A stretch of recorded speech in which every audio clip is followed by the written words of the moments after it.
Tudo bom, Edir? Boa noite. Boa noite, colocando aqui os fones de ouvido. Tá me escutando Tá direitinho? certo, tá tudo ótimo. O pessoal que Maravilha. está assistindo tá escutando. Acredito que sim. Vamos lá. Edir, te convidei hoje para a gente falar um pouquinho sobre masculinidade e prevenção do suicídio, né? E tu veio para o nosso perfil aqui, os machos de verdade. Então, eu queria, antes de me apresentar os machos de verdade. Os machos de Ótimo. verdade é um grupo, um grupo de homens, né, que se juntou, onde nós buscamos o autoconhecimento como forma de melhorar constantemente, como homens e como seres humanos. Como eu sou aqui do Ceará, né, e até em forma de instigar também esse masculino, a gente escolheu o nome Machos de Verdade, e para quem não é daqui da nossa região, poderia pensar nisso como um sinônimo para homens de coragem. Uhum. Os homens de coragem são os machos de verdade.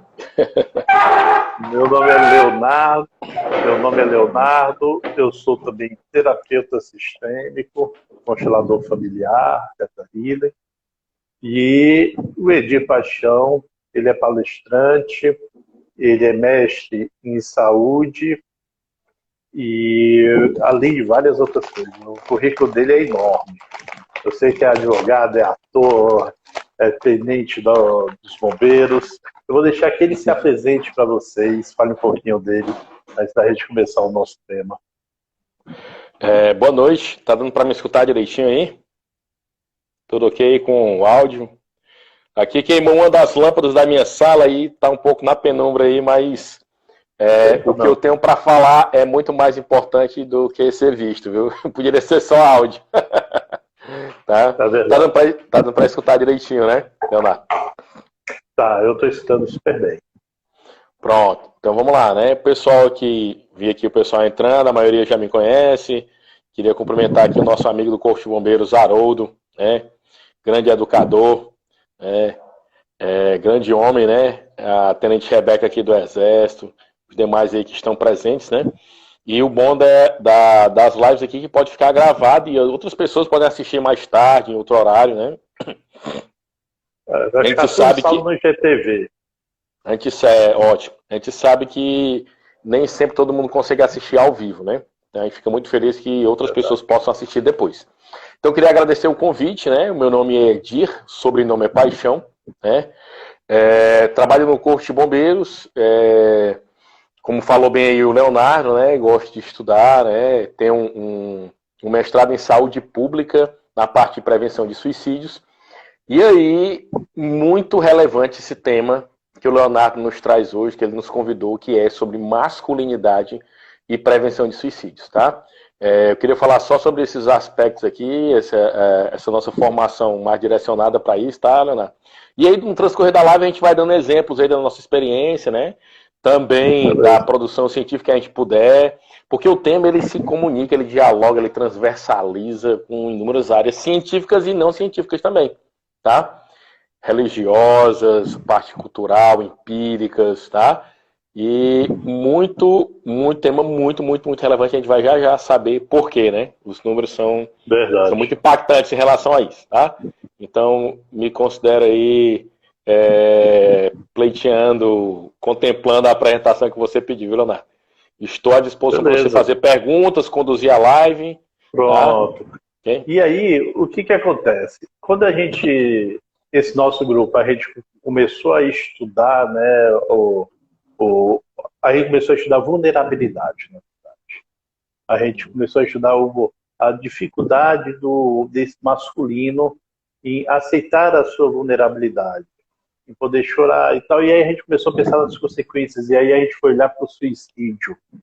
Fora as maneiras indiretas, né, o alcoolismo, as overdoses.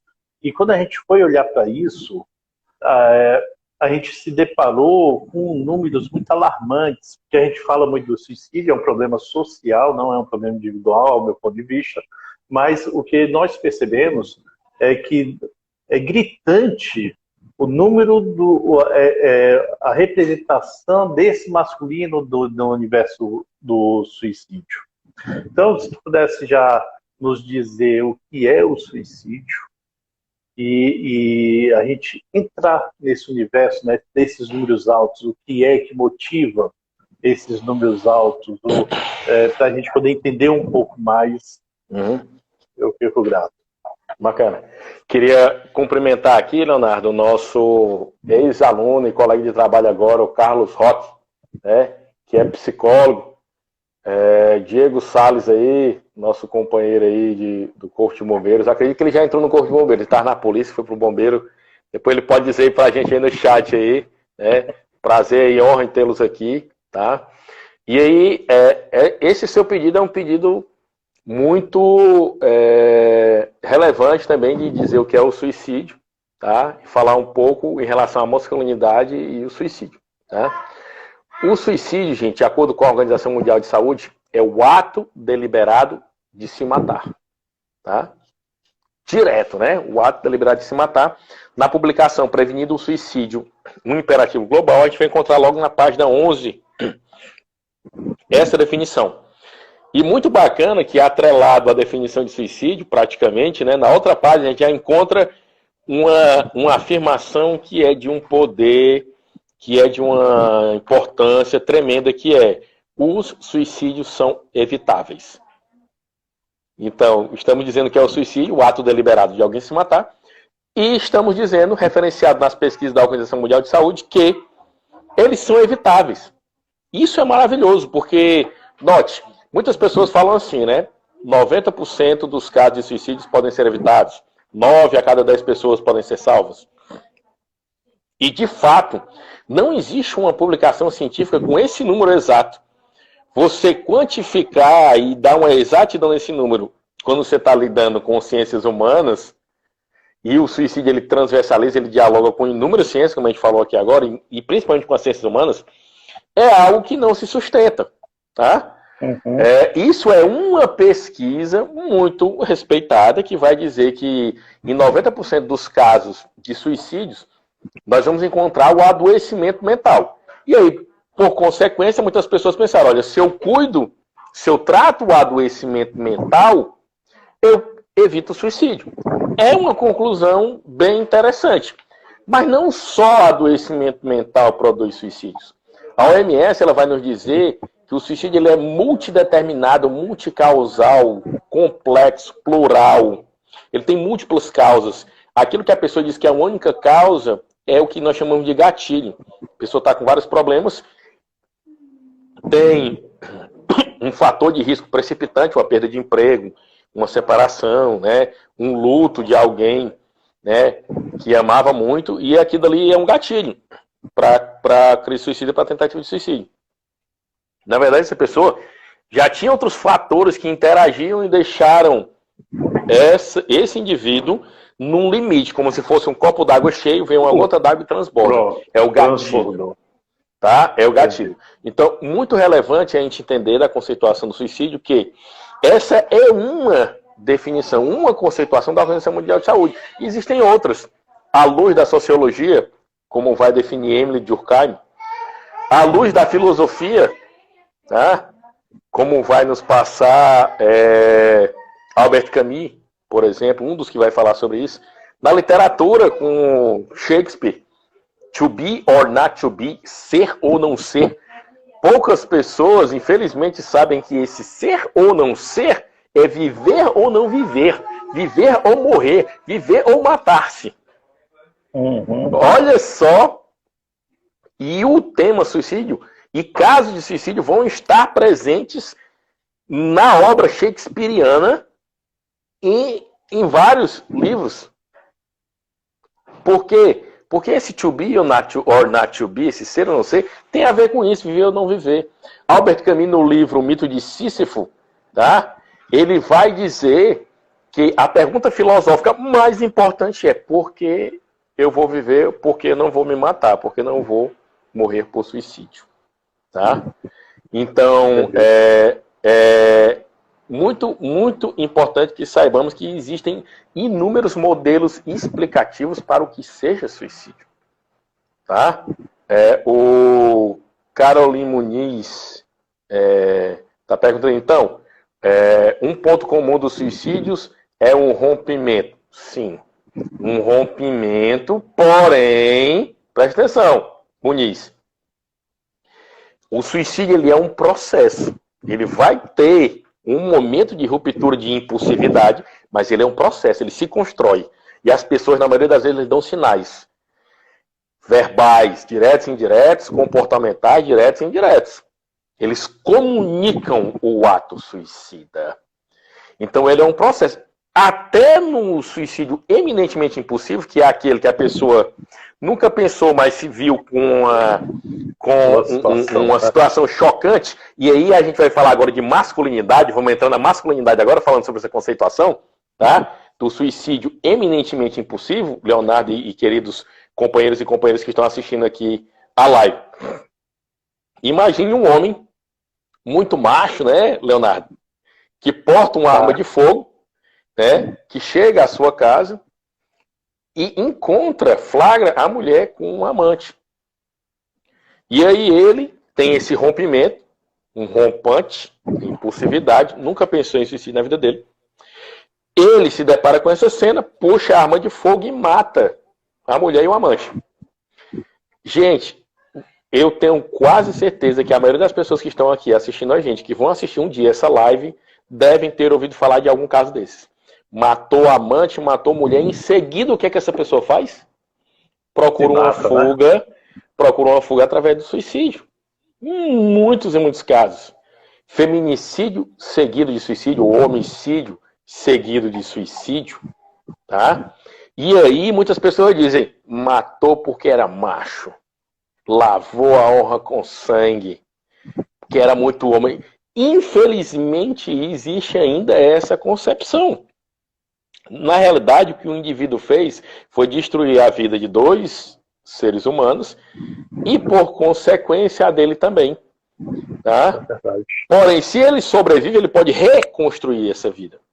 Se ele realmente consuma a própria morte, foram 3 vidas ali que foram destruídas. E aí a gente precisa fazer uma diferenciação, gente, do que é ser masculino, ser másculo, e do que é ser esse macho no sentido, como é que eu poderia dizer, nordestino, ou cearense da palavra, já que a gente está aqui, né? Distorcido, né? E distorcido, que lá no sul também tem, né? Esse macho. Esse machismo, né? Tá? Então, eu preciso diferenciar, ouvir, e aí eu queria fazer menção, eu não gosto de falar sobre esse programa, né? Eu acho que pouca coisa se escapa dele, mas eu vou falar. Tá? Não vou falar nem o nome do programa que nem me apetece, tá? Mas tem um programa de televisão de uma determinada emissora que é um reality show e que um dos indivíduos, homem, pediu desculpa porque era homem. E aí eu já acho um absurdo, eu achei que já foi pro outro lado, né? Confundiu masculinidade com o machismo pejorativo, tá? Aí foi pro outro lado, não tem problema nenhum em ser homem, meu irmão. Não existe problema nenhum em ser homem. Você já está confundindo aí as esferas, tá entendendo? E aí o que é que eu queria utilizar para que a gente pudesse orientar como é que eu vou exercer essa masculinidade de uma forma saudável, Leonardo? Através do equilíbrio. A palavra equilíbrio, tá? Não ser um radical nem para mais e nem para menos. Dizer que homem não presta, de forma alguma, tá? Dizer eu sou homem, ou eu sou macho e acabou. Não, ter equilíbrio. Ter a capacidade de adaptação. Adaptação é outra palavra muito importante para que se possa exercer uma masculinidade saudável, Leonardo. Tá? Equilíbrio, adaptação. Por quê? Porque o conceito do que é másculo e do que é masculino, ele varia de cultura para cultura, Leonardo. Se você, Leonardo, tá, sair na rua de Fortaleza usando saia, as pessoas vão dizer que você não é másculo. Muitas pessoas vão dizer que você não é másculo. Porque você vai estar usando saia. Mas olha aí, olha ali, que pouca vergonha. Isso eu sei porque a gente escuta, Leonardo. Se eu estiver mentindo, você me diga. Se eu estiver equivocado aqui, podem escrever aqui nos comentários. Muitas pessoas dizem, olha aí, ó, cabelo branco, barbado, tem vergonha, rapaz, usando saia. Vão dizer, viu? Ainda tem o cabelo comprido, ainda tem o brinco, pronto. Pacote completo logo, Leonardo. Então, você já saiu de saia alguma vez em Fortaleza, Leonardo? Ainda não, mas deve ser gostoso, viu? Porque aqui é quente. Gente, agora eu vou fazer uma colocação, Leonardo, para a gente ver como é importante entender que esse conceito do que é masculino, do que é másculo, do que é macho, ele varia de cultura para cultura, ele varia com o tempo. Os romanos, vocês acham que os soldados romanos, que praticamente conquistaram o mundo conhecido, em batalhas tremendas, com uma valentia, né? Com uma coragem extrema em muitos aspectos, covardia em outros também, né? Mas muitas vezes coragem, né, Leonardo? Você já acha que esses soldados romanos, no geral, a média geral desses soldados, era de masculinidade ou não? O que é que vocês acham? O que você acha, Leonardo? É a sua opinião. Era muita masculinidade ali. Uhum. Mas eles usavam saia, Leonardo? Usavam. Na Escócia, se eu não me engano, também usa, né? Hoje. Sim. Mas geralmente, eu tive a oportunidade de falar com um escocês aqui em Fortaleza, né? Ele pediu, eu estava trabalhando, bombeiro, né? E ele, como viu que eu era uma pessoa uniformizada, pensou, não, deve ser algum guarda, alguma coisa do tipo, me perguntou as orientações, né, para chegar a um determinado local lá da praia. E aí eu disse para ele, olha, é tal. Eu perguntei, de onde é que você é e tudo, né? Chamava um papinho que eu gosto de falar em inglês, né? E aí ele disse, eu sou da Escócia e tal, né? Aí eu perguntei, where's your skirt? Cadê a sua saia, né? Aí ele começou a rir e disse, não, that's just for special occasions, né? É só para ocasiões especiais, né? Então, usam em ocasiões especiais, mas usam. Tá? Se você for olhar os apóstolos com Jesus, como é que era a indumentária? Não eram calças, não era short. Não. Era aquele roupão, né? Aquele roupão, tá entendendo? Exato. É diferente. Nem por isso deixam de ser másculos, deixam de ser homens. Tá? O brinco, quantos indígenas utilizam brincos, tipos de piercings, né? Artesanais, né, Leonardo? Mas também, se um homem da nossa cultura utiliza o brinco, a gente, né? Opa, queria saudar aqui o nosso querido representante. Eu sempre bugo o 78, viu, Leonardo? A gente brinca aqui nos cursos aqui. Presente nosso querido irmão aqui de Goiás, abração aí. Tema muito relevante aqui para nós aqui militares, né? A questão dessa masculinidade. Então, se alguém utiliza esse brinco, Leonardo, ele é taxado muitas vezes de não ser um camarada macho. O pessoal brinca, né? Olha ali, macho, pero no mucho. Deixa eu lhe Pode fazer falar, uma Leonardo, que pergunta. eu queria continuar na narrativa. Ok. Tá. A pergunta é, por exemplo, a definição hoje de homem, né, a gente sai muito dessa questão dessa parte sexual, né, de preferências ou de roupas. E nos estudos que a gente fez, além dessa diferença enorme entre o suicídio do masculino com o feminino, a gente viu também que o público LGBTQI+, ele pensa muito mais no suicídio e comete também, chega às vias de fato, até mais do que, vamos dizer, esse homem másculo, digamos assim, que a gente está discutindo. Né? Vamos lá, meu amigo Leonardo, muito relevante você falou agora. Vamos lá. Gente, quando a gente compara homens e mulheres, os homens se matam mais 3, 4 vezes. As mulheres tentam mais 3, 4 vezes. E aí tem um fator extremamente forte cultural, de o homem utilizar meios mais letais e de a mulher utilizar meios menos letais. E aí a mulher expõe mais os sentimentos, isso baixa a impulsividade, o homem já guarda mais e explode de uma vez, ou seja, a impulsividade é maior. Existe uma coisa chamada ponto de honra. Ela tira a pressão, né? Ela consegue despressuriza. Despressuriza, Leonardo. Enquanto o homem está pressurizado, de repente ele estoura. E quando ele estoura, é com tudo. Tá? E aí, infelizmente, ficam aí, né? Em Fortaleza, em 2009, no boletim epidemiológico da Secretaria de Saúde do município, nós tivemos 5 vezes mais mortes por suicídio em homens do que em mulheres. Tá? E aí, o que a gente disse? A gente precisa repensar essa masculinidade. A gente precisa repensar essa história do homem não chora, porque o homem chora porque o homem é ser humano. Chore, não há problema nenhum em chorar. Tá? E ele vai colocar para fora, ele vai poder lidar melhor com as emoções dele, ele não vai represar, e isso aí é muito complicado, muito complexo. E vou dizer mais, Leonardo, só aqui para completar, que eu vou falar agora da comunidade LGBTQIA+. Tá? Eu fui criado para ser machista, para ser sexista, para ser opressor. Eu fui criado nesses moldes, que o homem não chora, que o homem tem que ser superior. Eu tenho até medo de falar isso. É até vergonhoso para mim, né? Tem que ser superior, né? Tá? E aí, e tem uma concepção religiosa também muito forte disso que eu falei. Claro. Tá? O pessoal diz, não, porque o homem está lá escrito na Bíblia, em algumas passagens e tal. Gente, para mim, a simbologia forte é que a costela que é retirada e é feita a mulher, é uma simbologia para mim.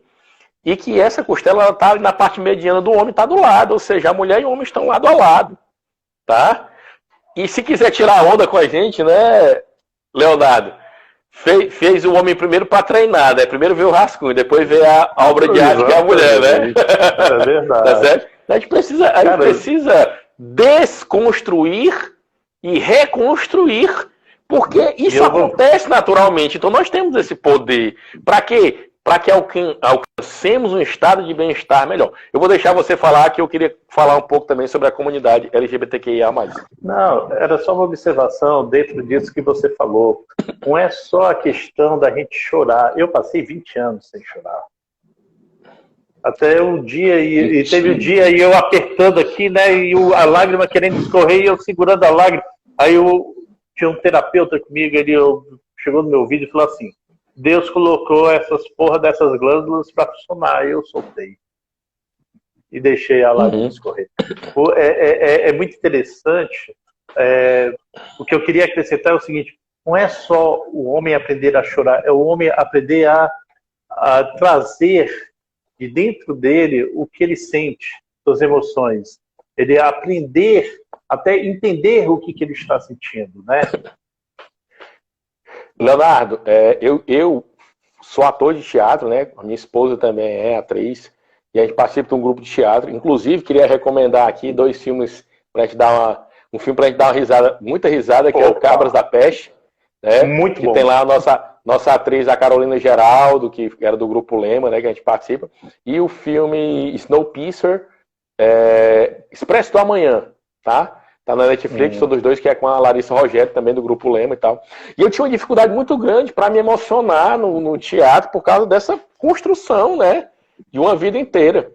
Até que um dia, em Santa Catarina, numa apresentação, eu consegui, na emotividade de uma personagem que eu tinha, numa determinada peça, chorar no palco. E que para mim foi uma catarse, foi um ponto de inflexão, né?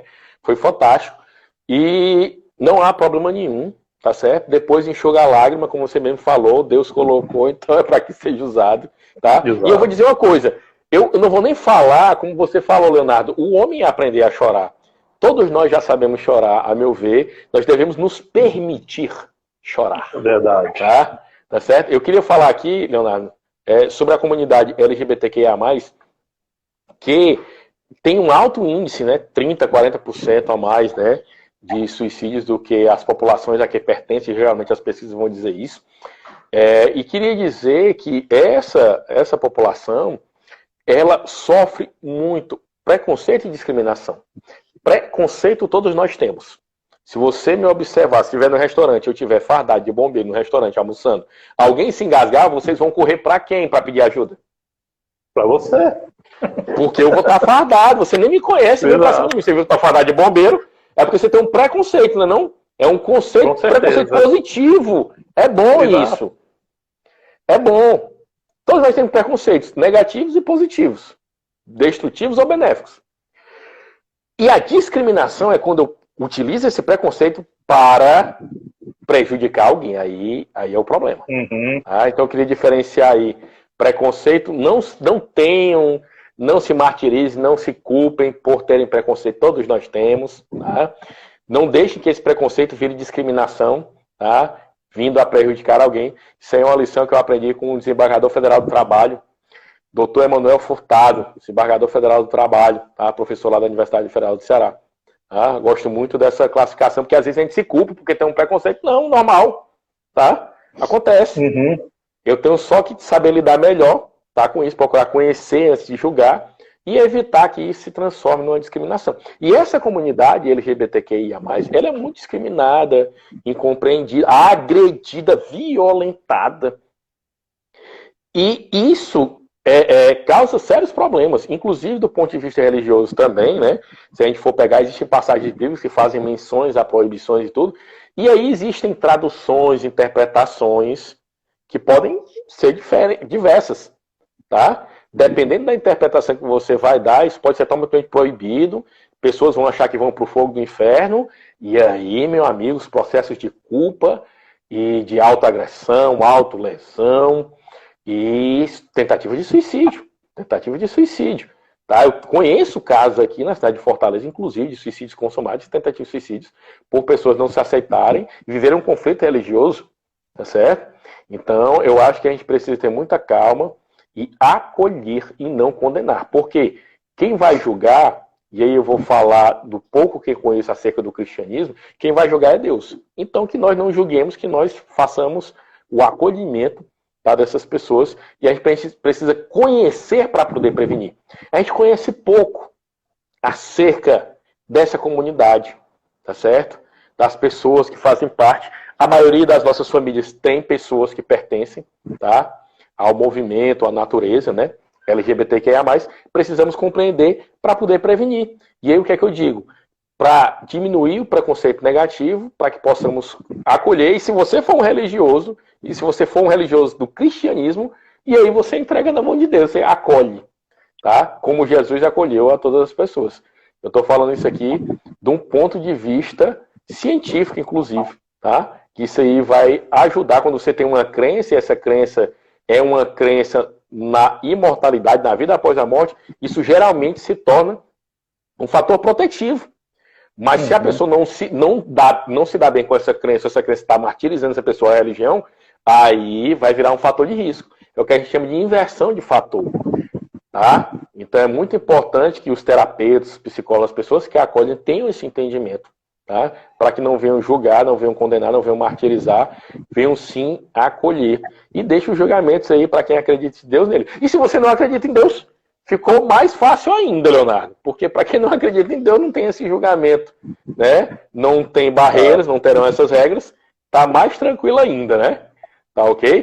Estou falando do ponto de vista de preconceito contra pessoas da comunidade LGBTQIA+. Tá certo? É óbvio que eu acabei de falar, a OMS diz que a espiritualidade é um fator de proteção contra os suicídios. A comunidade, a Sociedade Portuguesa de Sociologia fala que a religiosidade ela é um fator protetivo contra os suicídios. E a religiosidade ela pode ser intrínseca ou extrínseca. Ela pode ser intrínseca quando eu norteio os meus atos pelos códigos morais que eu aprendi dentro dessa religião, ou ela pode ser simplesmente extrínseca quando eu simplesmente tenho atos de religiosidade de aparência. Vou para a igreja porque todo mundo vai, vou com a minha família, e faz parte cultural, faz parte da tradição, e eu vou. Eu não norteio as minhas ações por essa religiosidade. Até essa religiosidade extrínseca, ela é protetiva. Porque a partir do momento que você está engajado no meio social, num grupo social, se você estiver mal, estiver doente, alguma pessoa daquele grupo pode visualizar e lhe acolher. E lhe ajudar. Verdade. Sentir-se parte, pertencer, a conexão, ela tem um poder incrível na prevenção de suicídios. Tá? Eu costumo dizer que existe uma tríade da vida. Queria saudar aí nosso amigo Rubens aí, que está entrando aí, nosso ex-aluno também do Colégio de Bombeiros. Grande abraço aí, Rubens. Tá, a Lorena entrou aí. Tá, a Kátia, psicóloga, Rosane, a Mara do SAMU. Grande abraço aí a todos vocês aí, tá? Então, Leonardo, para a gente ter uma ideia de como essa masculinidade ela pode ser tóxica, ela pode ser prejudicial, ela pode se transformar num fator de risco, em vez de um fator de proteção, em Moçambique eu gravei 2 programas para o canal Fora da Caixa, lá de Moçambique. Moçambique tem a taxa mais alta de suicídios da África. E conversando, dialogando com uma das pessoas no programa, que é o Edgar Cuba-Liba, que é um sociólogo, né, que estudou inclusive no Brasil, ficamos amigos aqui no Brasil, ele está de volta a Moçambique, ele fala que um dos grandes problemas é com os homens e com essa masculinidade tóxica, com esse entendimento que pertence a tradições, pertence a momentos, tá? E aí muitos homens se martirizam, não procuram ajuda também, é outro problema muito grave para nós homens, não terem coragem de procurar ajuda e procurar um psicólogo, um psiquiatra, um psicoterapeuta, ou desabafar com alguém da sua casa, né? É óbvio, o atendimento do psicoterapeuta ele é diferenciado, profissionalismo. Agora, conversar também com seus amigos, com seu familiar, isso é muito bom, é muito importante, tem um poder incrível. Agora, o tratamento com um profissional de saúde, ele tem outro nível, né? Outro nível, porque foram pessoas treinadas, preparadas, né, através da ciência, para lidar com esses casos. Sempre recomendo, tá? Inclusive, gente, tem muita gente que até poderia ir para um psicólogo, mas não iria para um psiquiatra, né? E aí existem depressões que são do ponto de vista bioquímico que você precisa do medicamento para se recuperar e ficar num nível de poder responder à psicoterapia, né? Então são eles, os profissionais de saúde, quem vão dizer, eu faço psicoterapia, estou no 3º ano, e fiquei me perguntando por que demorei tanto a fazer. Porque é autodescobrimento, tá? É deixar-se ser cuidado. Você poder autorizar que o outro cuide de você. Porque às vezes ele não permite que o outro cuide da gente. Né? Ele diga ainda mais, é um alto amor, né? Que você está fazendo consigo mesmo. Você falou de alto amor e eu vou falar de autocompaixão. Eu falei da tríade da vida, né? Os 3 elementos da tríade da vida que eu considero: compaixão, esperança, conexão. Na prevenção de suicídios. Compaixão, esperança e conexão são 3 palavras que, a meu ver, formam a tríade da vida.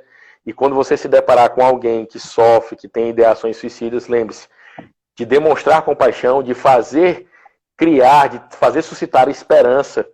Por isso que a gente pergunta, você tem planos para o futuro? A pessoa diz, não tenho. Isso é grave, né?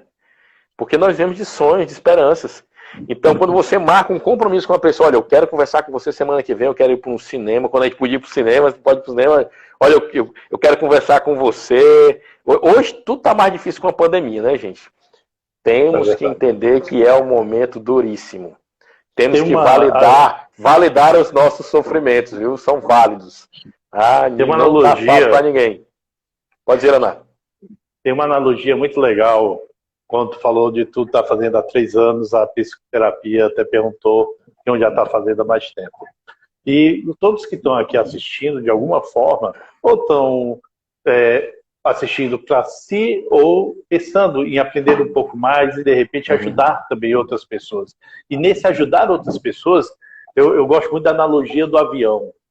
Quando você vai voar de avião e vem aqueles comandos, né, que a gente já está cansado de ver, a aeromoça lá explicando, quando cai a máscara, pode ter um idoso, pode ter uma criança, pode ter qualquer pessoa do seu lado. Você bota a máscara primeiro em você, para depois ter condições de colocar no outro. Excelente. Isso aí é a prova cabal de que eu primeiro devo estar bem para poder atender o outro em sofrimento. No Corpo de Bombeiros a gente aprende o quê? Eu tenho que primeiro fazer a minha segurança, eu me amarro, boto o meu colete, salva-vidas, se for o caso, para depois eu ir salvar alguém. E aí eu já vou aproveitar o gancho, Leonardo, e dizer que nós homens... Olha, gente, está entrando a nossa cantora maravilhosa, Vivian Fernandes. Ô, rapaz, se a gente pudesse botar ela aqui nessa live para ela cantar um pouquinho aqui, ó, seria maravilhoso, ó. Vivian, honra enorme tê-la aqui, viu, amiga? Tá? Leonardo, olha só. O homem não pede ajuda.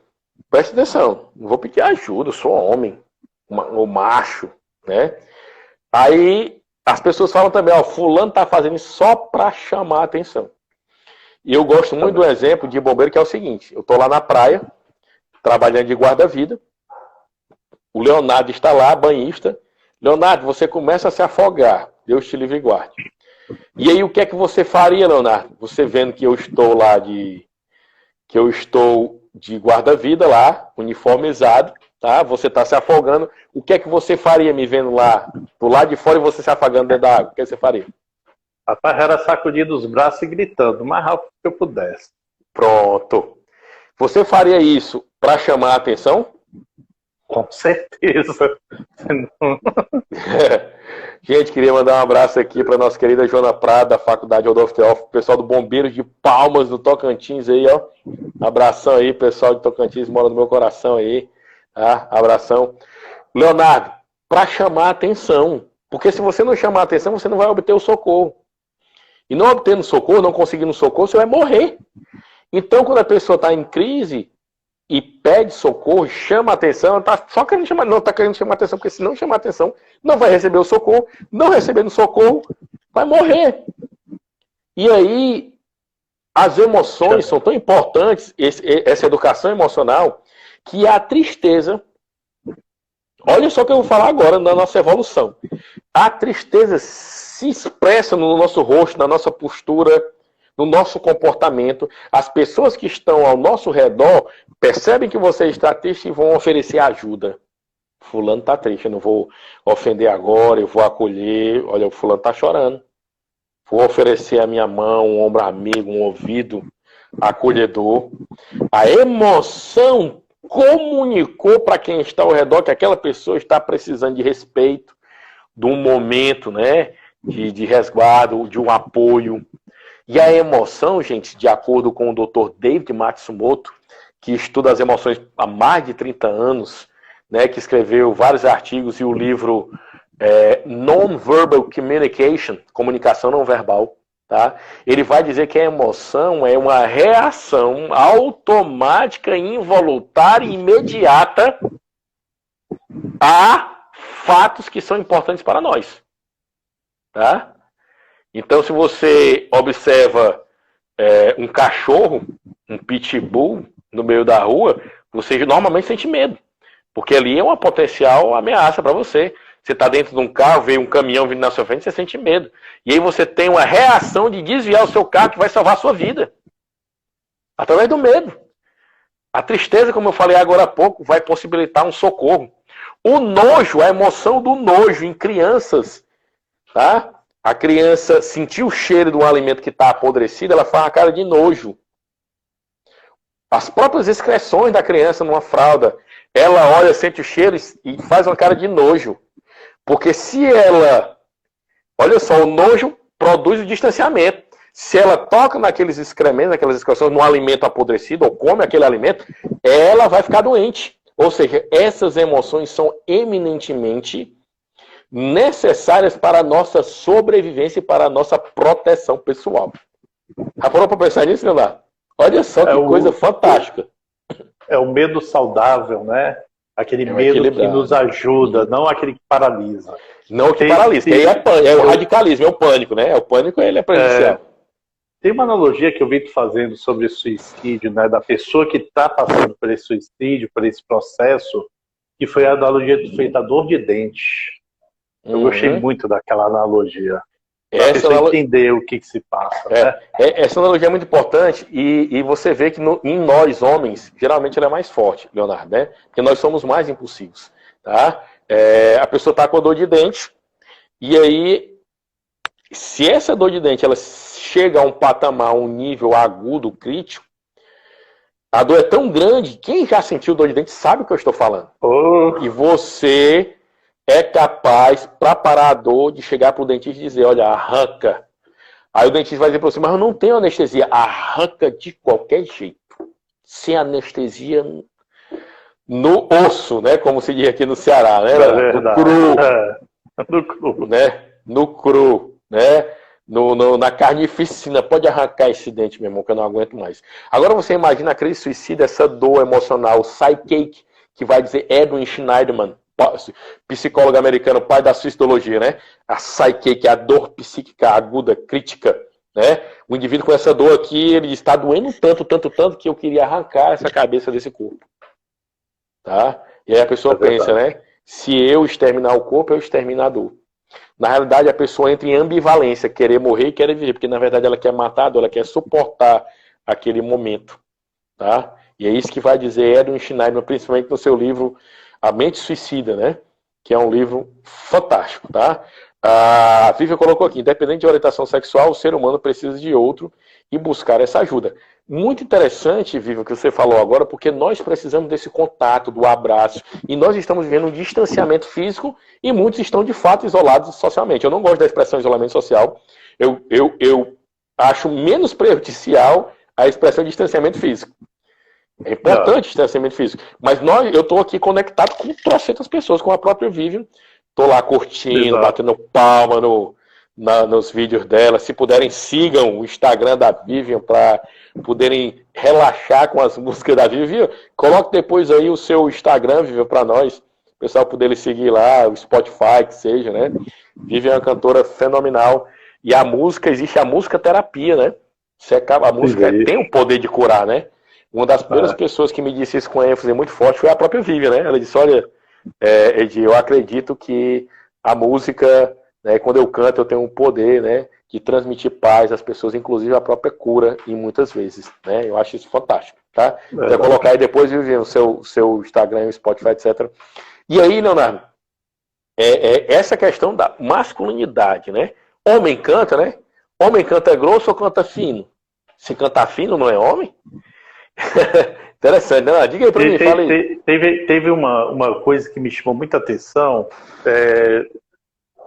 que foi esse público, o LGBTQI+,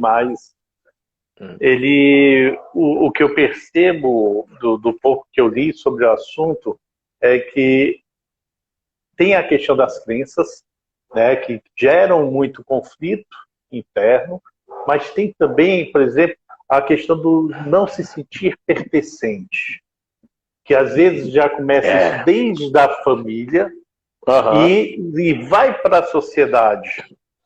Né? O quanto que esse sentimento de não se sentir pertencente também influencia para eles, né? Dessa decisão. Né? O que está lá na tríade da vida? Quem é que lembra aí da tríade da vida?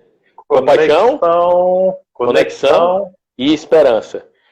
Pertencer é conexão, Leonardo. É verdade. Eu preciso, preste atenção, estudando direito de família, tá? Muitos professores citam autores que dizem o seguinte, tem autores renomados mundialmente no direito de família que dizem o seguinte, é preferível pertencer a uma família que muitas vezes está caótica, que tem brigas, etc e tal, pertencer àquele caos, inclusive, do que não pertencer a nenhuma. Porque esse isolamento, essa desconexão é o abandono. E o abandono, o isolamento é um dos fatores de risco, a meu ver, mais potenciais para o suicídio. Então nós estamos vendo um momento que nós temos a chance de interagir com os nossos familiares. Estamos muitos trabalhando ainda, né, com seus afazeres, com o home office, que é muito mais difícil do que no trabalho. Muitas vezes você não tem um aparato todo, né? Você precisa, tem que tomar conta de casa, você está aqui, me dá atenção, etc e tudo, mas sempre que você puder, faça essa conexão, converse, dialogue, ligue o celular, bata aquele papo. Ontem mesmo eu estava conversando com a minha esposa, né? Eu quero conversar contigo, já deixei o celular na sala e foi conversar com ela. Cara, que bacana, que maravilhoso é você poder realmente conversar, tá? E dialogar, escutar o outro. E eu queria passar uma estratégia aqui para quem vai tentar ajudar alguém que está em crise suicida. Pronto. Artigo científico aí, bombando aí, né? Sendo repassado aí, inclusive em matérias de website, etc. Internacional, aqui no Brasil também.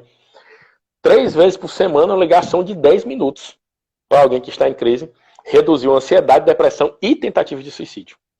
Mas é uma ligação de 10 minutos que você vai ligar para a pessoa e vai deixar a pessoa falar sobre aquilo que ela quer. Não é eu ligar para o Leonardo, né? Para escutar de forma empática, ativa, né? Não é eu ligar para o Leonardo Ô, Leonardo, tô ligando pra você que você tá em crise. Mas deixa eu te falar aqui, Leonardo. Tu não sabes o que é sofrer, Leonardo. Sofri eu lá no interior, rapaz. Com dificuldade, passei fome, etc e tal. Tu é um playboy, Leonardo. Blá, blá, blá, blá, blá. Não sei o que, tu tem carro, tu tem dinheiro, etc. Começa a fazer comparação. Gente, não compare. Não compare. Não julgue. Sem julgamento, né? Pronto. Sem julgamento e sem comparação. Você está Claro. ali para deixar que a pessoa tenha controle do que ela quer dizer e sobre o que ela quer falar.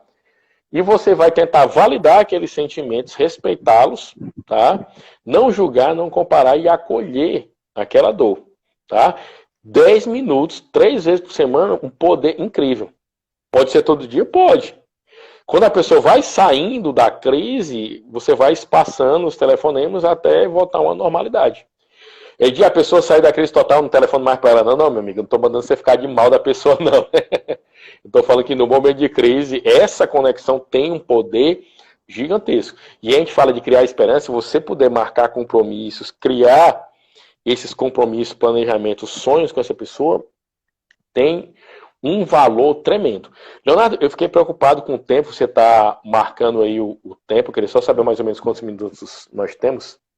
Rapaz, eu tenho uma assessora aqui, a Carolina Couto. Já já vai nos dizer o tempo, que ela que está marcando o tempo para mim, eu estou sem relógio aqui na minha frente. Mas deixa eu te fazer uma pergunta. As pessoas, por exemplo, às vezes você tem jovens em casa, tem crianças, o que você pode fazer para prevenir, por exemplo, dentro de casa? Existem ferramentas, mecanismos que você possa colocar que possa ajudar a prevenir um futuro caso ou no ambiente de trabalho? Sim, sim. Quando eu reduzo a impulsividade, eu consigo salvar muitas vidas. Num evento que nós participamos aqui em 2019, com o médico José Manuel Bertolotti, que escreveu o livro Suicídio, a Sua Prevenção. Quantos minutos, Leonardo, nós temos? Falta 15 minutos, eu acho. 15 minutinhos. Vamos lá. Conversando com o Dr. Manuel José Bertolotti, ele foi focal point da Organização Mundial de Saúde. E ele falou de uma mudança de venda de medicamentos que eram vendidos em frascos. O indivíduo estava com a impulsividade alta, transtornado, tomava comprimidos para o seu autoextermínio e ingeria 30 comprimidos. Mudaram o frasco para cartela, que chamam de blister, né? Uhum. E aí a pessoa tirava um, tomava, tirava dois, tomava. Quando estava no sexto, no sétimo ali, a impulsividade já tinha caído drasticamente. E aí a pessoa, em vez de ingerir 30 comprimidos, tinha ingerido 6, 7, 8. O nível de substância do organismo permitia que ela fosse salva lá no hospital. Tá? Então muitas pessoas foram salvas lá na Ásia com essa mudança aí na venda de medicamentos. Inclusive farmacêuticos deveriam, a meu ver, serem obrigatoriamente treinados para identificar sinais de crise suicida, para que pudesse perceber pessoas que vão a farmácias tentar comprar medicamentos para tentar se exterminar. Tá? O que é um grande risco, porque na maioria das vezes não conseguem, se lesionam, agravam a sua situação. Tá?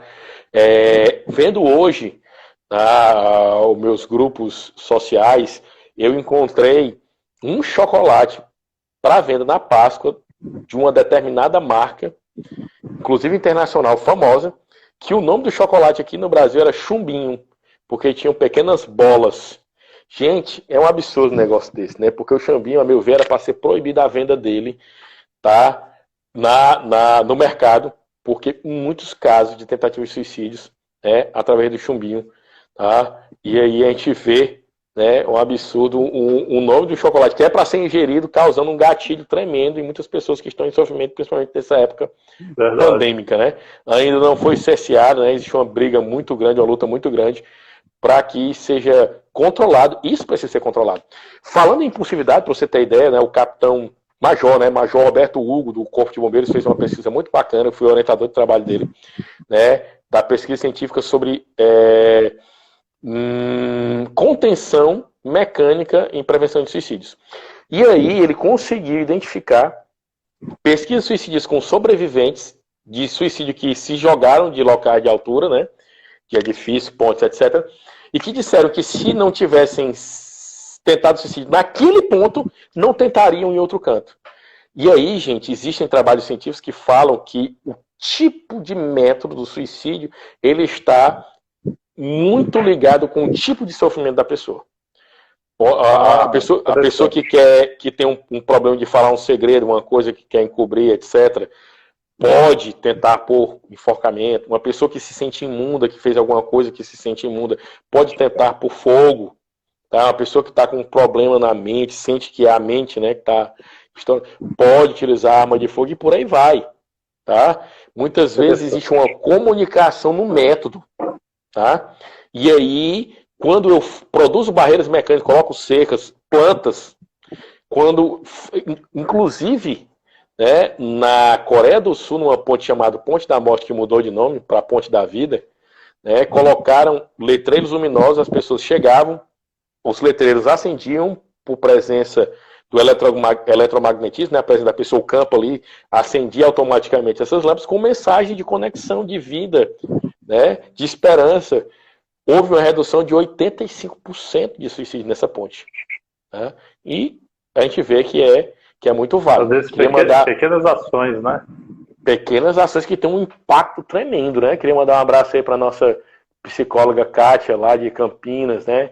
Para nossa educadora física, Mara. Vou falar de educação física agora, Mara, que você entrou. Para Aparecida Cândido, né? Grande abraço, querida Aparecida. A Mara entrou, a Mara é personal trainer. Quiser botar o seu Instagram aí, Mara, pode colocar. Gente, educação física é fundamental no nosso equilíbrio, na nossa saúde mental e física, tá? Mas principalmente a gente sempre pensa no físico, né? Educação física, mas para nossa mente é extremamente relevante. Gente, façam educação física. Mas toda a pandemia, meu amigo, levanta saco de arroz, faz flexão, faz abdominal, fica rodeando a sala, se movimente de alguma forma, meu irmão.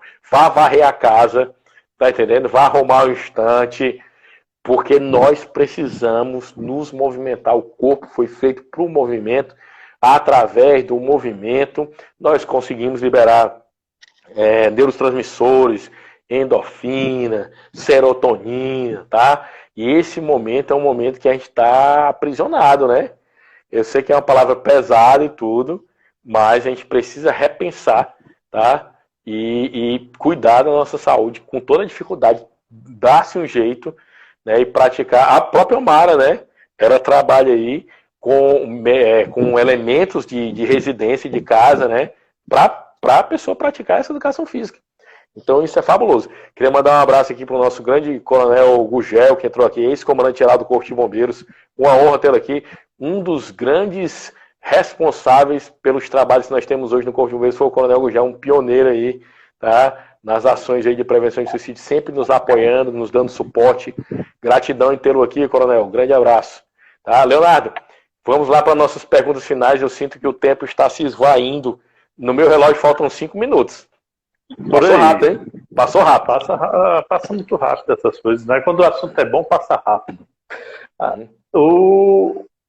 Como eu identifico quais os principais, eu não sei se tem os principais sinais, mas caso tivesse, quais seriam esses sinais fáceis de identificar uma pessoa que possa estar buscando essa pseudo-solução? Já falei. Existem sinais verbais diretos e indiretos e comportamentais diretos e indiretos. A pessoa ela pode externar, quero dormir para sempre, tá? Quero desaparecer, vou viajar, não volto nunca mais, eu vou dar um jeito em tudo isso, não aguento mais nada. São frases indiretas. E tem frases diretas. Vou me exterminar, vou me matar, vou me suicidar, vou me jogar do local tal, infelizmente. E aí a gente precisa estar atento e não subestimar jamais. As pessoas me perguntam de como é que eu faço para saber se é manipulação ou não. Nunca tente diferenciar, sempre encare como sendo uma mensagem real. Até porque se a pessoa utiliza esse tipo de manipulação é porque existe alguma coisa já no inconsciente dela que está ali germinando para que uma hora se torne real. Jamais tente identificar se é manipulação ou não, muito pelo contrário, acolha, ajude, tome as medidas cabíveis. E existem os comportamentos que são mudanças, muitas vezes inexplicadas. Tá? A pessoa era muito falante, fica calada, era muito sorridente, começa a chorar. Ou era muito chorona e de repente está sorridente de uma hora para outra. Pode ser mudanças inexplicáveis de uma hora para outra. tá? Automutilação é um comportamento direto ligado, né, ao suicídio, tá? Marca manchas em regiões vitais como o pescoço, pode ser sinal de tentativa, tá? Pode ser um jogo de oxigenação, e aí eu não tenho um tempo para explicar aqui nessa live, teria que ser um outro momento, tá? Mas existem esses comportamentos, distribuir os bens, né? Fazer um testamento prematuramente. É o camarada muito novo e tal, não tá doente nem nada e já tá fazendo um testamento. Por quê? Não, eu tô com medo de pegar Covid e morrer, ok. Não tem explicação. Aí você tem que aprofundar essa questão e sempre observar o contexto. O contexto para que você possa ofertar realmente essa ajuda sem julgamento, sem comparações e sem subestimar nenhum sinal, muito menos ameaça suicida, Leonardo. Edi, a gente está aqui faltando 3 minutinhos, né? Então, eu queria só dizer que, assim, ó, falar de suicídio para mim é falar de vida. Porque o nosso intuito aqui é que alguém possa conseguir ajudar um ou outro e se salvar uma vida de todo mundo que assistir essa live. Já valeu todo depois, já valeu todo o nosso trabalho aqui hoje, todo esse encontro gostoso que foi esse encontro que fizemos hoje. Edi, se você tiver considerações. O Instagram não espera por ninguém, derruba mesmo, não quer nem saber. Verdade. Tem que dar as nossas mensagens finais. Geralmente 60 minutos é muito pouco, porque é muita coisa para falar em pouco tempo, é um assunto palpitante, a gente está falando de vida. Quando você olha, eu vou falar sobre prevenção de suicídio, eu vou falar sobre vida, tudo que eu quero que aconteça para que as pessoas não abreviem. Imagine quantos estão lutando, quantos dariam por 1 segundo, 1 minuto a mais de vida. O homem mais rico do mundo é o Joseph Bezos, o dono da Amazon. E eu pergunto, quanto ele pagaria para ter 1 hora a mais de vida? Um dia, 1 ano. Nossa, capaz de dar a fortuna inteira dele, né? E aí outras pessoas, infelizmente, nesse sentimento de ambivalência, podem estar querendo abreviar, tá, as suas vidas. E a gente precisa de sentido, né? Eu queria terminar a live aqui indicando um livro, tá, chamado Em Busca de Sentido, do Dr. Viktor Frankl, um best-seller, um livro maravilhoso, são 100 páginas fantásticas, baseado em fatos reais. Ele esteve preso em Auschwitz, tá? E ele desenvolve lá a terapia do sentido, a logoterapia, né? Vai falar que nós precisamos de um sentido para viver, tá? Então, que possamos encontrar, né, esse sentido para viver. Diria Mark Twain, né, que os 2 momentos mais importantes das nossas vidas é quando nós nascemos e 2, quando nós descobrimos para que nós nascemos. Que possamos descobrir esse sentido, esse objetivo. E eu tenho convicção que ele está ligado com algum serviço que a gente vai prestar à sociedade, ao próximo e a nós mesmos. Gratidão, grande abraço. Eu que lhe agradeço a todo mundo que está aqui e boa noite. E a gente vai deixar isso salvo no IGTV e no YouTube também, tá bom? Show. Um abraço, até mais. Um abração.